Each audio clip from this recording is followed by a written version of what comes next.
The street was unnaturally quiet. No engines, no wind, just the still hum of a hot afternoon sun casting pale light over cracked pavement.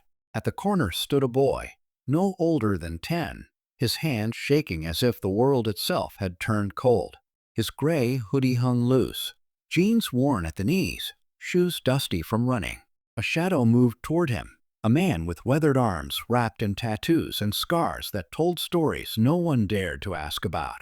His leather vest bore the emblem of the Iron Vulture's MC, the name stitched and faded from miles of road. This was Ryder Hale, and behind him stood 5 men, rough, silent, and watching the boy as though time itself had stopped. The boy lifted his head, eyes red and wet. His voice came out in a trembling whisper. They took my sister." For a heartbeat, no one spoke. Then Ryder's jaw tightened. The air shifted. That still street suddenly felt like the start of something fierce and unstoppable. If you believe in second chances, courage, and the kind of kindness that roars instead of whispers, take a moment to like, share, and subscribe to HOA Chronicles, because these are the stories that remind us even the hardest hearts can still break for what's right. Ryder crouched low, meeting the boy's frightened eyes. "What's your name, kid?" "Evan," he murmured. The men behind Ryder exchanged glances, men who had seen fights, blood, and loss. But nothing cut deeper than a crying child begging for help. Ryder's voice softened. "Tell me what happened." Through shaking breaths, Evan told them everything. His sister, Mara, only 12, had been grabbed near the park by 2 men in a black van. His mom was working. He'd tried to chase them until his lungs burned, screaming her name, but no one stopped. The police hadn't even arrived yet. When he saw the line of motorcycles, he just ran, hoping someone, anyone, would care. By the time his story ended, Ryder didn't need to say much. His eyes told his brothers everything. He stood tall, voice low and steady. "Mount up." The words hit like a command from fate. Within seconds, engines thundered to life, shaking the silence apart. Ryder lifted Evan onto his bike, securing him gently. The boy clung to his vest, his fear melting into fragile hope. They rode hard, leather, chrome, and purpose blazing down the streets. Windows rattled, curtains lifted. People turned their heads as the roar filled the neighborhood.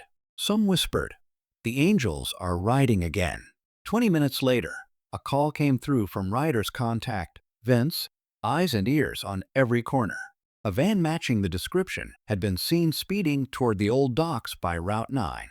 A bad place, full of shadows and memories that never left. When the bikers arrived, engines cut off in perfect sync. The sudden silence felt heavy, electric. The black van sat crooked near the loading bay, back doors slightly open. A faint sound slipped out, a muffled cry. Ryder's hand went up, signaling silently. The men fanned out like a storm forming around calm. One circled wide, another crept behind the van. Ryder walked straight ahead, eyes locked, every tattoo seeming alive. The first man to step out froze at the sight of them, a wall of leather and fury. Within seconds, the bikers had him on the ground. Ryder yanked open the van doors. Inside, Mara sat bound and terrified. Ryder's hard face softened. He untied her gently, voice low and steady. "You're safe now, sweetheart." The moment she was free, Evan leapt into her arms, sobbing against her shoulder. For a long moment, no one said a word. Even the roughest bikers stood still, watching the 2 kids hold each other like they'd just been given the world back. Police sirens wailed in the distance. When they arrived, the bikers stepped aside. No words, no boasting, just quiet respect. Ryder looked at his men. No one, especially a kid, should ever face this world alone. As they rode back through the golden afternoon, Evan waved from the sidewalk, his sister and mother beside him, tears shining in their eyes. She mouthed thank you again and again, but the engines drowned her voice. It didn't matter. The men had already heard it, deep in their hearts. That evening, the bikes rested in a perfect line outside Ryder's place. No celebration, no cheers, just peace. Ryder leaned back against his seat, eyes closed, replaying the small voice that started it all. They took my sister. A faint smile tugged at his lips, the kind that comes when a man knows he's done something right. If this story touched you, if it reminded you that real strength isn't about fear, but about standing up when no one else will, like, share, and subscribe to HOA Chronicles. Because sometimes kindness doesn't wear wings. Sometimes it rides on two wheels.